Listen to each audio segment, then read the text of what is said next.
Matin Week-end, 6h-10h, Jean-Marie Bordry. Il est 8h17 dans le Grand Matin Week-end. Va-t-on généraliser le fait qu'on puisse toucher le RSA en échange de 15 heures d'activité hebdomadaire? C'est en tout cas ce que souhaite le Premier ministre Gabriel Attal. On en parle avec le président d'un département qui a expérimenté parmi les premiers ce système. Bonjour Marc Godet. Bonjour. Vous êtes le président UDI du département du Loiret dans la région Centre-Val de Loire. Depuis l'année dernière, le RSA contre 15 heures d'activité, c'est ce que vous avez expérimenté notamment dans la ville de Montargis qui compte 2700 allocataires. Alors pour que tous les autres Français qui nous écoutent sachent à quoi peut-être ils pourraient s'attendre, comment se déroule cette expérimentation? Quelles sont les 15 heures d'activité que font ces allocataires?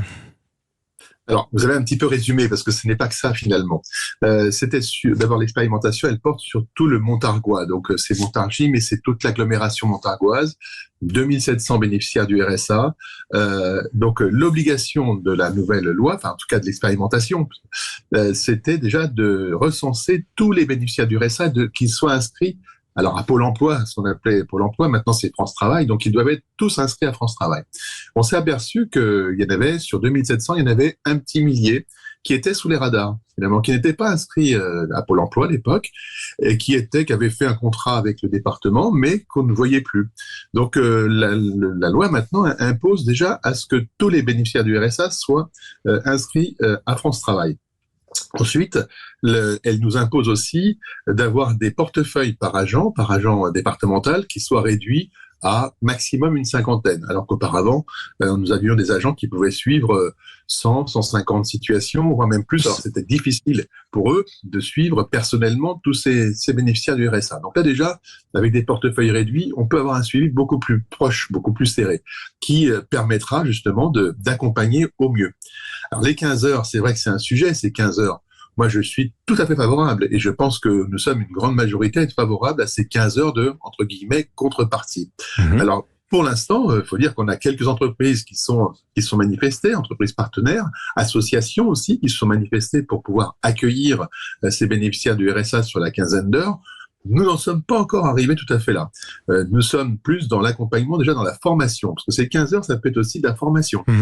Formation, déjà essayer de se remobiliser, essayer de se relever le matin pour aller justement faire une formation, ou alors apprendre à faire un CV, ou voilà, il y a tout un travail qui est organisé, qui est mis en place par nos agents départementaux. Donc ça fait des activités très intéressantes et très utiles pour des allocataires, d'après ce que vous dites, mais malgré tout, si je comprends bien ce que vous nous dites, vous avez du mal à mobiliser les entreprises pour l'instant pour qu'elles accueillent ces allocataires.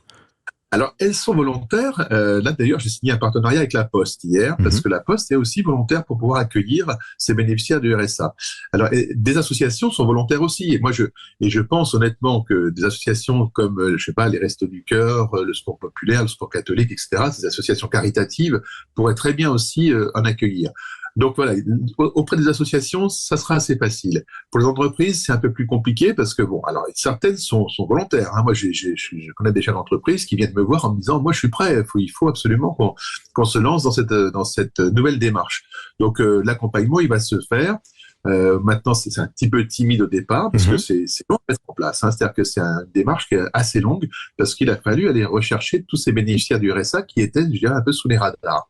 Par contre, dans ce dispositif France Travail, dorénavant, toute personne qui entre dans le dispositif RSA est orientée, s'il n'y a pas de grosses problématiques sociales, elle est orientée directement sur France Travail, donc qui permet de les remobiliser très vite.